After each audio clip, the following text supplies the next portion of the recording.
नमस्कार साथियों, मैं अर्पिता शर्मा आपकी इंग्लिश टीचर। और स्टूडेंट्स, हम पढ़ने वाले हैं आपकी बुक बिहाइव के थर्ड चैप्टर की पोम जिसका नाम है रेन ऑन दी रूफ। तो चलिए फटाफट से जानते हैं कि आखिर आप इस पोम में क्या पढ़ने वाले हैं। स्टूडेंट्स, तो आप पढ़ने वाले हैं एप्रिसिएशन ऑफ नेचर्स साउंड।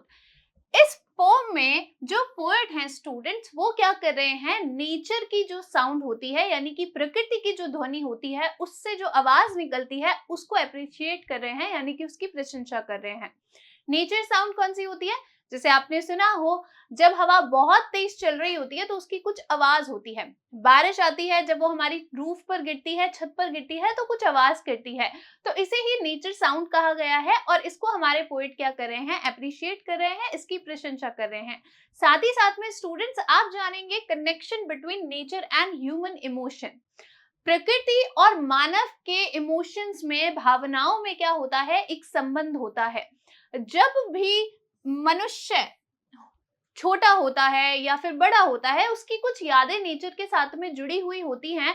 और जब भी नेचर में वो चीज वापस से रिपीट होती है, दोहराती है, तो उसके जो इमोशंस होते हैं वो भी फिर से उसे याद आती हैं। कुछ मेमोरीज होती हैं जो उसे फिर से याद आने लगती हैं।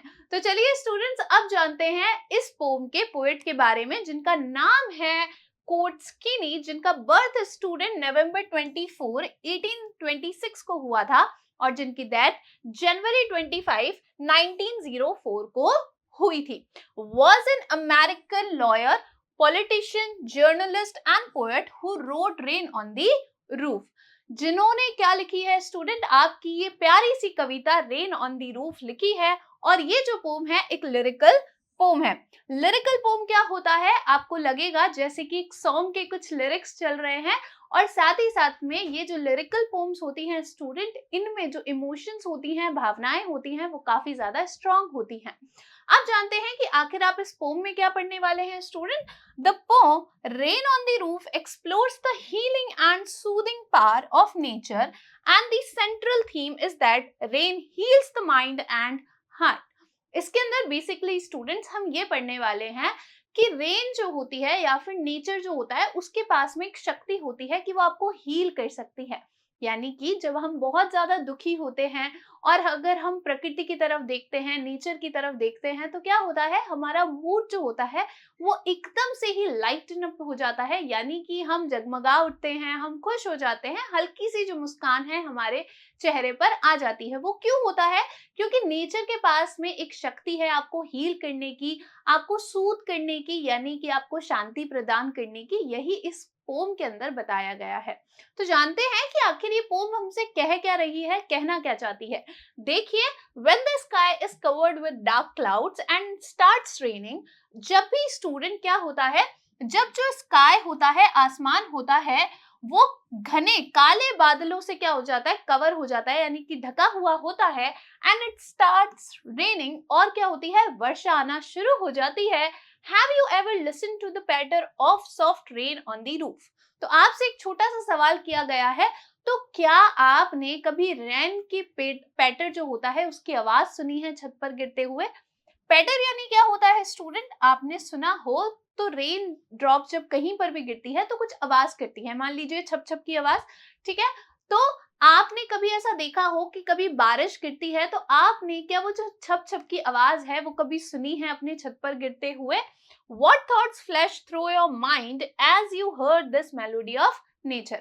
और जब भी स्टूडेंट्स आप ये मधुर सा जो ध्वनि है, स्वर है, सुनते हैं रेन का, तो आपके मस्तिष्क में कौन कौन से विचार आते हैं?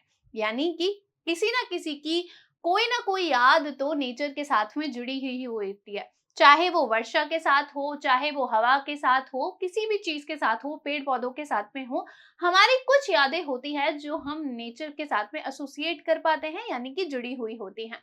तो जब भी स्टूडेंट्स आप रेन ड्रॉप्स की आवाज सुनते हैं, साउंड सुनते हैं, तो कौन से विचार आपके माइंड में आते हैं, ये आप क्या कर सकते हैं, अपने क्लासमेट्स के साथ में डिस्कस कर सकते हैं। हम बढ़ते हैं पोम की तरफ और देखते हैं कि हमारे जो पोएट हैं वो क्या कहना चाहते हैं।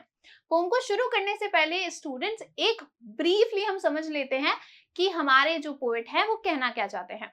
देखिए, हो क्या रहा है कि जो पोएट है वो अपने रूम में है, अपने कमरे में है और बाहर क्या हो रही है, बारिश हो रही है।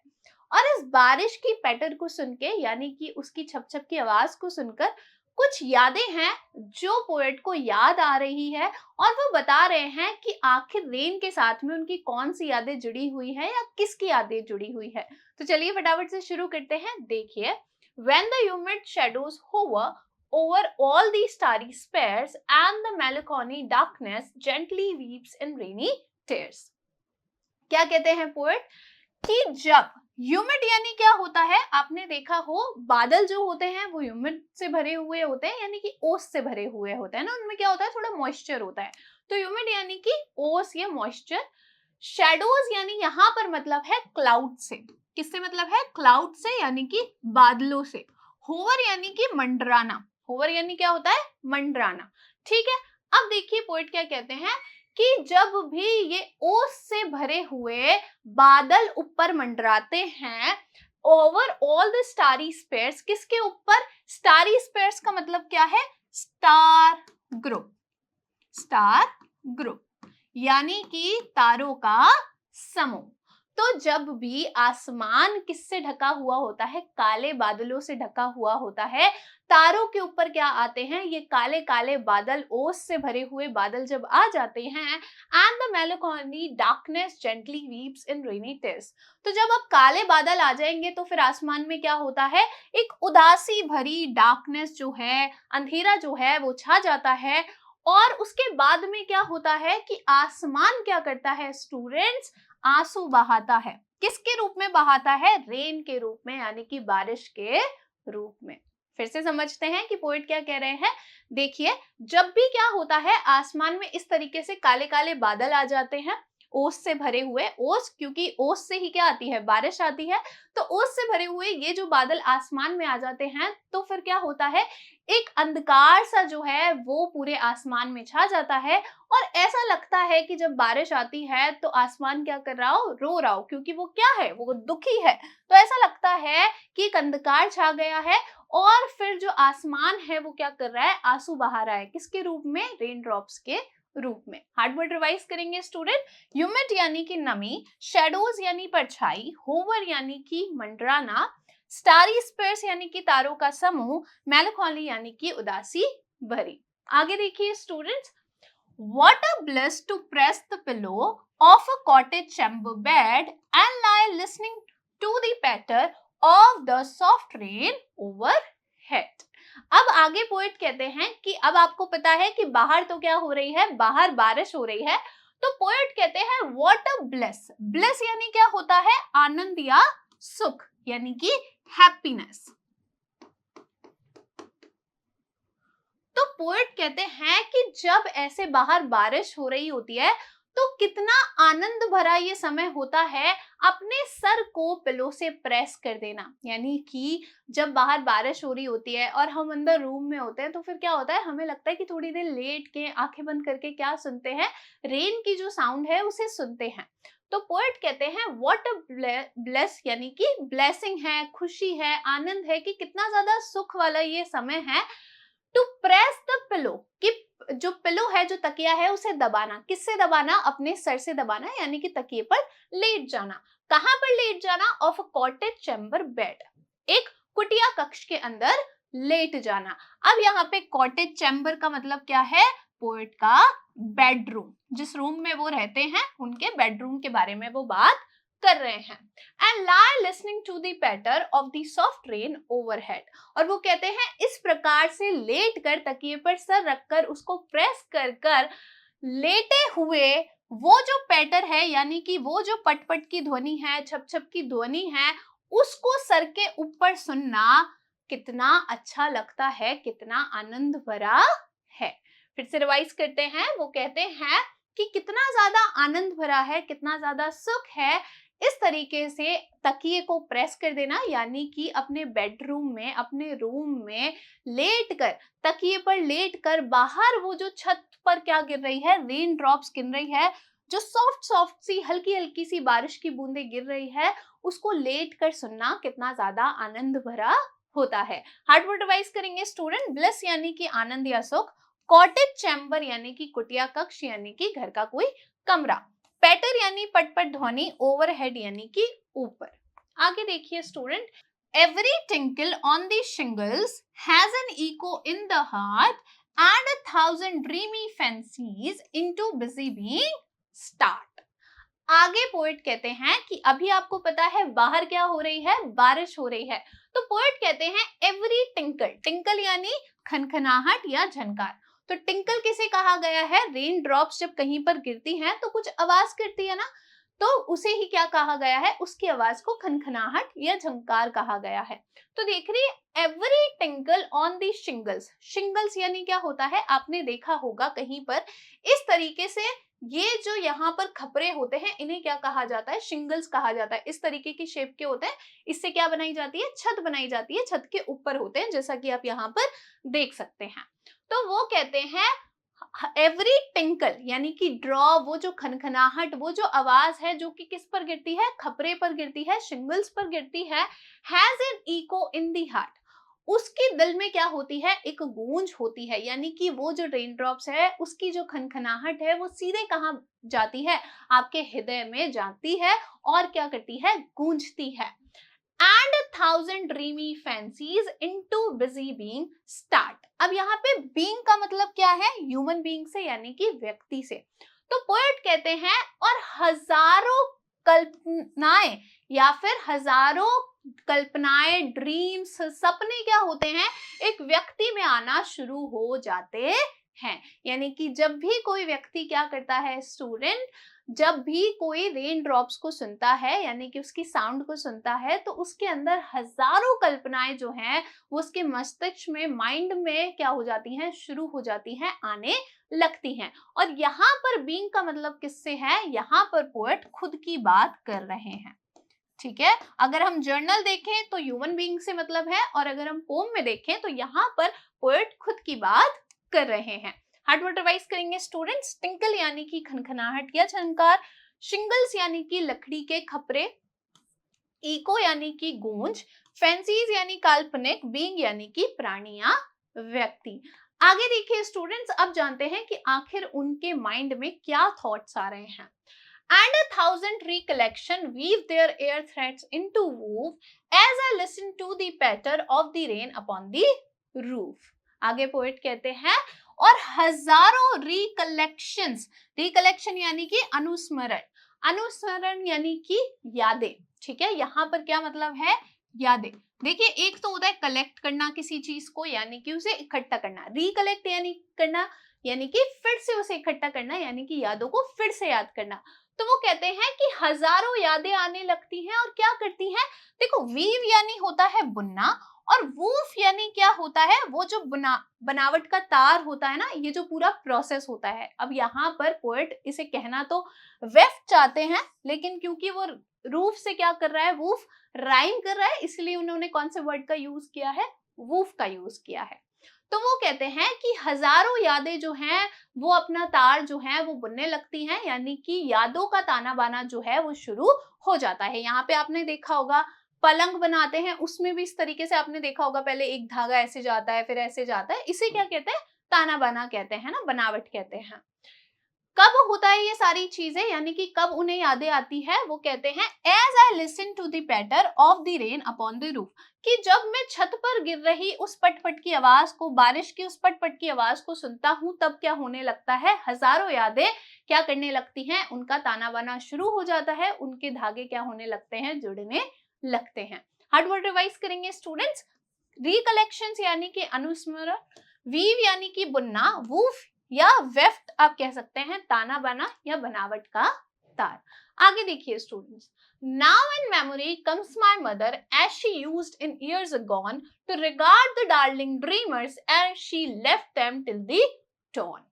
आगे देखिए पोएट को किसकी याद आ रही है, हमने पढ़ा ना कि रिकलेक्शंस हो रहे हैं यानी कि उन्हें कुछ यादें फिर से याद आ रही है, तो किसकी यादें आ रही है, अब हमारे जो पोएट है वो हमें बताते हैं, क्या कहते हैं, now in memory comes my mother, कि अब मेरी यादों में कौन आती है, मेरी माँ आती है, यानी कि उनकी जो मदर है वो उन्हें बारिश की आवाज सुनकर याद आ रही है। As she used in years agone, जैसे कि वो बहुत सालों पहले थी, गुजरे हुए समय में थी, वैसे मुझे मेरी मदर क्या हो रही है, अब याद आ रही है। To regard the darling dreamers as she left them till the dawn। और वो बता रहे हैं उन्हें क्या याद आ रही है अपनी माँ की, मतलब कुछ ऐसा सीन होगा, ऐसी कौन सी याद है जो उन्हें याद आ रही है। तो वो कह रहे हैं कि जिस तरीके से वो क्या करती थी पहले के समय में, जिस तरीके से अपने डार्लिंग ड्रीमर्स, तो यहाँ पे डार्लिंग ड्रीमर्स से किसका मतलब है, पोएट और उनके सिबलिंग्स यानी कि उनके भाई बहन। अब जो पोएट है उनके भाई बहन भी होंगे, है ना। तो वो कह रहे हैं कि मेरी मेमोरी में कौन आती है, मेरी माँ आती है, जैसे कि वो बहुत सालों पहले थी। और जिस प्रकार से वो अपने डार्लिंग ड्रीमर्स यानी कि जो भी उन्हें याद कर रहे हैं, जो भी उनके बच्चे हैं, उनके बारे में बात हो रही है कि जिस तरीके से वो पहले क्या करती थी, पहले के समय में, एर यानी कि बिफोर, पहले। तो जैसे कि वो पहले के समय में क्या करती थी, सवेरे तक हमारा ध्यान रखती थी, जिस तरीके से वो हमें प्यार करती थी, वो सब अब पोएट को क्या हो रहा है, याद आ रहा है। अब ऐसी कोई याद होगी जो पोएट की अपनी मदर से जुड़ी हुई होगी, रेन के साथ में जुड़ी हुई होगी। हो सकता है कि ऐसा होता हो कि जब पहले पोएट की मदर जीवित थी तो क्या होता हो कि वह उन्हें अपनी गोद में सुलाती हो जब बारिश होती हो और सवेरे तक सोने देती हो। ये सारी कुछ यादें हैं जो पोएट को क्या हो रही हैं, याद आ रही हैं। आगे देखिए students, oh I feel her fond look on me as I list to this refrain which is played upon the shingles by the patter of the rain। आगे देखिए पोएट क्या कहते हैं, oh I feel her fond look on me. वो कहते हैं कि अरे मुझे महसूस हो रहा है उनका प्रिय चेहरा मेरे पास में, यानी कि उनका जो प्रिय सा, फॉन्ड यानी कि प्रिय, तो उनका प्रिय सा जो लुक होता था, यानी कि जिस प्रकार से वो मुझे देखती थी, जिस प्रकार से वो मुझे प्यार करती थी, वो चीज जो है अब मुझे महसूस हो रही है। कब महसूस हो रही है, लिस्ट का मतलब है यहाँ पर लिसन से, किससे मतलब है, सुनने से। तो वो कहते हैं कि उन्हें कब ये सारी चीजें महसूस हो रही है, उन्हें कब अपनी माँ की याद आ रही है, उनका इतना प्रिय सा चेहरा उन्हें कब याद आ रहा है, कि जब मैं सुनता हूँ इस रिफ्रेन को, यानी कि इस गीत के अंत के शब्दों को, यानी कि रेन ड्रॉप्स को, जो कि कहाँ बज रहे हैं, शिंगल्स पर, खपरे पर बज रहे हैं। और कैसी आवाज कर रही है, रेन की ये जो पटपट की आवाज है, जब मैं इसे शिंगल्स यानी कि छत पर गिरते हुए सुनता हूँ, तब उनका जो प्रिय सा लुक है वो मुझे महसूस होता है, उसकी मुझे याद आती है। हार्ड वर्ड रिवाइज करेंगे, फॉन्ड यानी प्रिय, लिस यानी कि लिसन यानी कि सुनना, रिफ्रेन यानी कि गीत के अंत के शब्द। यानी कि स्टूडेंट्स बेसिकली पोएट क्या कहते हैं कि जब भी रेन ड्रॉप्स रूफ पर गिरती है यानी कि छत पर गिरती है, तो मुझे मेरी माँ की याद आती है, जिस प्रकार से उनकी कुछ यादें माँ के साथ में और रेन के साथ में पहले से जुड़ी हुई हैं, वो सारी चीजें जो हैं उन्हें याद आने लगती है। अब स्टूडेंट जानेंगे कि इस पोम से हमारा लर्निंग आउटकम क्या है, यानी कि हमने क्या सीखा है। तो हमने क्या सीखा है, हीलिंग पावर ऑफ नेचर। हमने जाना है कि प्रकृति के पास में क्या होती है, एक हील करने की शक्ति होती है, यानी कि आपको ठीक करने की, आपको सही करने की एक क्या होती है, शक्ति होती है। आपकी भी स्टूडेंट्स कुछ ना कुछ यादें तो रेन के साथ में या प्रकृति के साथ में कहीं ना कहीं तो जुड़ी हुई ही होंगी। जैसे कि हम क्या करते हैं, पेरेंट्स के साथ में, फैमिली के साथ में हॉलीडे पे जाते हैं, बाहर घूमने जाते हैं, प्रकृति के बीच में जाते हैं, माउंटेन पे जाते हैं या बीच के साइड पे जाते हैं, तो वहां पर भी हमारी क्या बनती है, कुछ यादें बनती हैं जो कि किससे जुड़ी हुई होती हैं, नेचर से जुड़ी हुई होती है। और जब हम कुछ ज्यादा बड़े हो जाएंगे, थोड़े बड़े हो जाएंगे, तब हमें ये सारी चीजें क्या देंगी, आनंद देंगी, हमें क्या करेंगी, हमें सुख पहुंचाएंगी।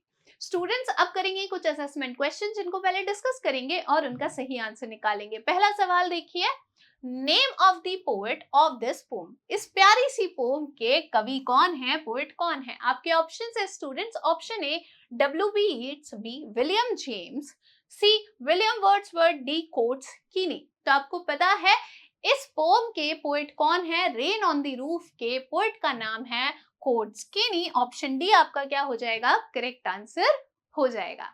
नेक्स्ट क्वेश्चन देखिए student, what does humid showers hover means. Humid shower hover या फिर ह्यूमिड शैडोज होवर का क्या मतलब है, दोनों में से आप कुछ भी कह सकते हैं, ठीक है।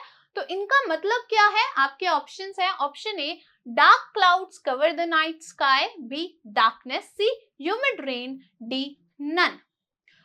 तो ह्यूमिड शावर्स होवर या ह्यूमिड शैडोज होवर का मतलब क्या है? वो जो काले काले बादल कहां पर होते हैं? स्काई में होते हैं। ऑप्शन ए आपका क्या हो जाएगा? करेक्ट आंसर हो जाएगा। Dark clouds cover the night sky. Next question देखिए student, what does starry spheres mean? Starry spheres का क्या मतलब है? आपके ऑप्शन है, option A place where stars are born, B star groups in the sky, C listening to music, D all of the above. तो यहां पर starry spheres का मतलब क्या है? तारों का समूह। तारों का जो ग्रुप होता है उसे क्या कहा गया है? इस पोम के अंदर स्टारी स्पेयर्स कहा गया है। इसीलिए option B star groups in the sky आपका क्या हो जाएगा? करेक्ट आंसर हो जाएगा। आई होप स्टूडेंट्स आपको ये पार्ट अच्छा लगा होगा और अच्छे से समझ में आया होगा। Thank you.